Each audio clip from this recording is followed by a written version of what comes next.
पुण्याला येणार आहे, तरुणांशी संवाद, राहुल गांधी पुण्याला येऊन तरुणांशी संवाद साधणार आहे.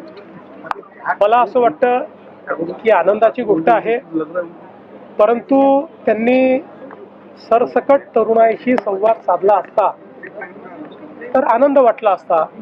पण माझ्याकडे जी माहिती आहे त्यामध्ये काँग्रेसच्या नेत्यांच्या द्वारे संचालित जी महाविद्यालय आहेत त्यातल्याच मुलींचं रजिस्ट्रेशन करायचं आणि त्यांनाच तिथे आणायचं अशा पद्धतीचे आदेश आहेत.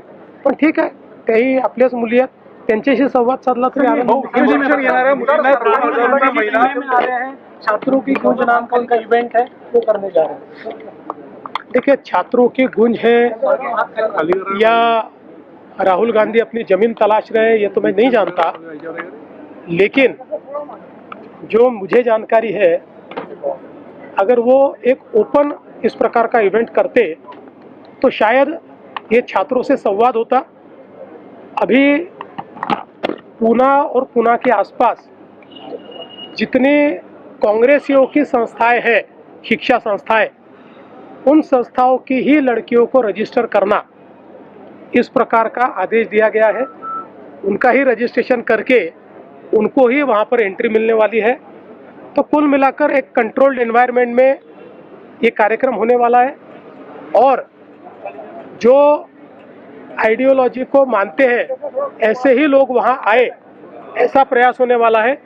इसलिए छात्रों की गूंज हम इसको कहेंगे, लेकिन उसके साथ साथ कांग्रेसियों के माध्यम से जिनको बुलाया गया उनके साथ ये मोनोलॉग है असं मैं कहना चाहूँगा. हे मला वाटतं मुख्यमंत्र्यांचं वक्तव्य बघता राहुलजींच्या कार्यक्रमाची धास्ती त्यांनी घेतलेली आहे. महाराष्ट्रामध्ये ऑनलाईन पद्धतीने ह्याची नोंदणी चालू आहे. नंदुरबार जिल्ह्यातून देखील मुली येणार आहेत आणि म्हणून महाराष्ट्रातल्या कानाकोपऱ्यातून मुली या कार्यक्रमासाठी येत आहेत. आमच्या भगिनी या कार्यक्रमासाठी येत आहेत कारण की त्यांना माहिती आहे की त्यांचा आवाज, त्यांचे प्रश्न, मुलींचे प्रश्न, मुलांचे प्रश्न कोण मांडणार असेल तर ते फक्त राहुल गांधी या ठिकाणी मांडणार.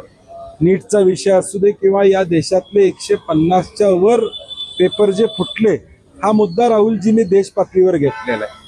त्यामुळे आज पुण्यामध्ये ते येत आहेत, याची दखल त्यांनी सुद्धा त्या ठिकाणी घेतलेली आहे कारण की त्यांना माहिती आहे की या विद्यार्थींना आशेचं किरण देणारे नेतृत्व म्हणजे राहुलजीच आहेत. हे आता सगळ्यांना या ठिकाणी त्याची खात्री झालेली आहे.